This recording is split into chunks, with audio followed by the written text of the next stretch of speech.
आज हम बात करने वाले हैं बौद्ध धर्म की। बौद्ध धर्म की उत्पत्ति ब्राह्मण धर्म की यज्ञ और कर्म कांड की प्रक्रिया स्वरूप एक सरल धर्म के रूप में हुई। बौद्ध धर्म की उत्पत्ति कैसे हुई? ब्राह्मण धर्म की यज्ञ और कर्मकांडों की प्रतिक्रिया स्वरूप एक स्थल या सरल धर्म के रूप में कौन से धर्म की उत्पत्ति हुई? बौद्ध धर्म की। बौद्ध धर्म के संस्थापक किसे माना जाता है? महात्मा बुद्ध को। बौद्ध धर्म के संस्थापक माना जाता है महात्मा बुद्ध को। इनका जन्म 563 ईसा पूर्व नेपाल की तराई में स्थित लुम्बिनी नामक स्थान पर हुआ। महात्मा बुद्ध का जन्म कहाँ? 563 ईसा पूर्व नेपाल की तराई में स्थित लुम्बिनी नामक स्थान पर हुआ। बचपन का नाम था सिद्धार्थ, पिता शुद्धोधन शाक्य क्षत्रिय, माता महामाया कोली वंश की राजकुमारी थी। माता की मृत्यु के बाद सिद्धार्थ का पालन पोषण उनकी मौसी महाप्रजापति गौतमी ने किया। मतलब कि महामाया कोली वंश की राजकुमार थी, उसका निधन हो जाने के पश्चात महात्मा बुद्ध का पालन पोषण उनकी मौसी कोलमी ने किया था। महाप्रजापति गौतमी ने किया था। बौद्धि संघ में प्रवेश पाने वाली प्रथम महिला कौन थी? ये गौतमी थी। पत्नी का नाम यशोधरा, गोपा, बिंबा, भद्रकच्छ, पुत्र राहुल बंधन। सर्वप्रथम कालदेव कौंडिन्य ने यह भविष्यवाणी की है बालक या तो चक्रवर्ती सम्राट बनेगा या सन्यासी बनेगा। 29वें वर्ष में सिद्धार्थ ने ज्ञान प्राप्ति के लिए गृह त्याग किया। यह घटना बौद्ध धर्म में महाभिनिष्क्रमण कहलाती है। मतलब कि इसने महात्मा बुद्ध ने गृह त्याग, घर कब छोड़ा था? 29 वर्ष की आयु में इसने घर छोड़ दिया था। इस घटना को महाभिनिष्क्रमण के नाम से जाना जाता है। सर्वप्रथम महात्मा बुद्ध ने वैशाली के आचार्य अलार कलाम से शिक्षा प्राप्त की। किससे? सबसे पहले किसको गुरु बनाया महात्मा बुद्ध ने? अलार कलाम को। यह सांख्य दर्शन के आचार्य थे तथा बौद्ध धर्म पर सांख्य दर्शन का प्रभाव है। बौद्ध धर्म पर कौन से दर्शन का प्रभाव है? सांख्य दर्शन का। तत्पश्चात बुद्ध ने राजगृह में उद्रक रामपुत से शिक्षा ग्रहण की। किससे? उद्रक रामपुत से। 35वें वर्ष की आयु में से पहले 5 साथियों के साथ अनुमा नदी के किनारे साधना की, लेकिन उनके साथी उनको छोड़कर चले गए। मतलब कि 5 साथियों के साथ उसने साधना कितनी वर्ष की उम्र में की? 35 वर्ष की आयु में। और साधना करते वक्त उनके साथी उनको छोड़ के चले गए थे। तत्पश्चात सिद्धार्थ ने निरंजना नदी के किनारे बोध गया बिहार पीपल वृक्ष के नीचे बोध गया नामक स्थान पर ज्ञान की प्राप्ति हुई। कौन से वृक्ष के नीचे? पीपल वृक्ष के नीचे बोध गया बिहार में।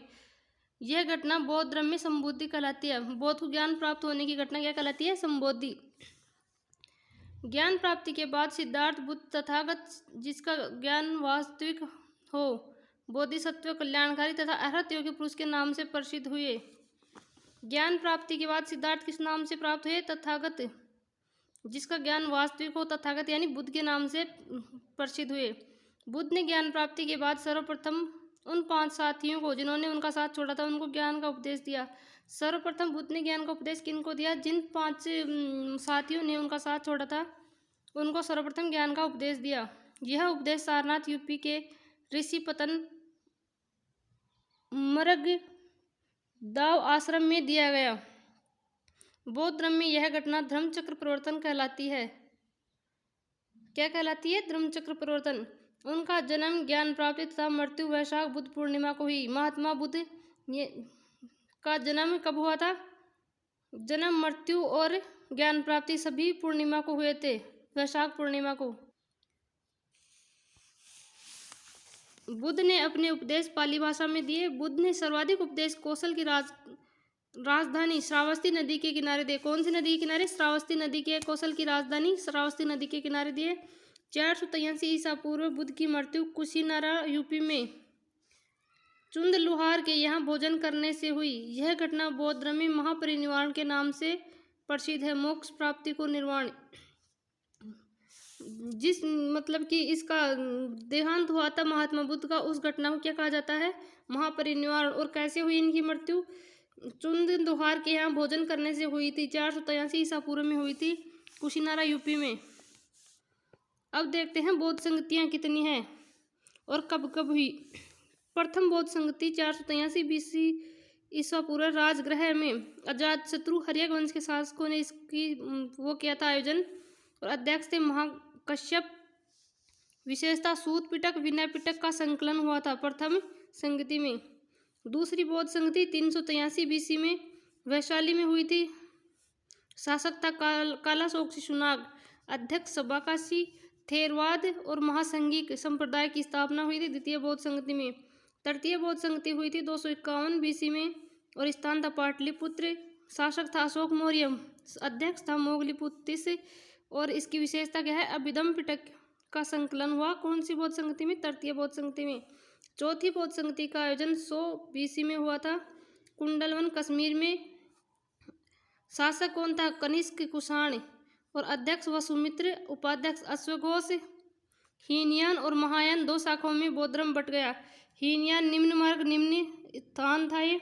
थेरवाद ही हीन कहलाए। इनके विचार रूढ़िवादी थे। इनके ग्रंथ पाली भाषा में कौन सी शाखा के ग्रंथ हैं? हीनयान शाखा के। यह बुद्ध को अरहत योग्य पुरुष मानते हैं अर्थात स्वयं कल्याण। इस संप्रदाय का विस्तार श्रीलंका, कोरिया, इंडोनेशिया में हुआ।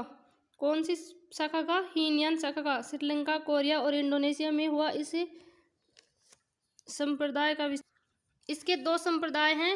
वैभाषिक विभाषा शास्त्र के अनुयायी प्रवर्तक वसुमित्र। सौत्रांतिक सूत पिटक के अनुयायी प्रवर्तक कुमारलाट। अब दूसरी शाखा है महायान। महायान को क्या कहा जाता है? उच्च मार्ग और गाड़ी, इसका अर्थ होता है। महासंघी का दूसरा नाम महायान। इसके ग्रंथ संस्कृत भाषा में हैं। हीनयान के ग्रंथ कौन सी भाषा में थे? पाली में।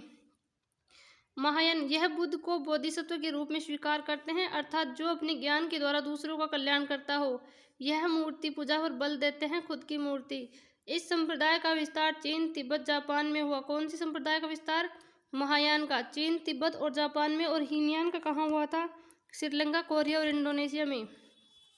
इस संप्रदाय का विस्तार दो भागों में हुआ है। योगाचार विज्ञानवाद। योग का आचरण करने वाले प्रवर्तक मैत्रेयनाथ। शून्यवाद जो शून्य से जगत की उत्पत्ति मानता हो, प्रवर्तक नागार्जुन। बौद्ध धर्म के साहित्य ग्रंथ क्या कहलाते हैं? त्रिपिटक।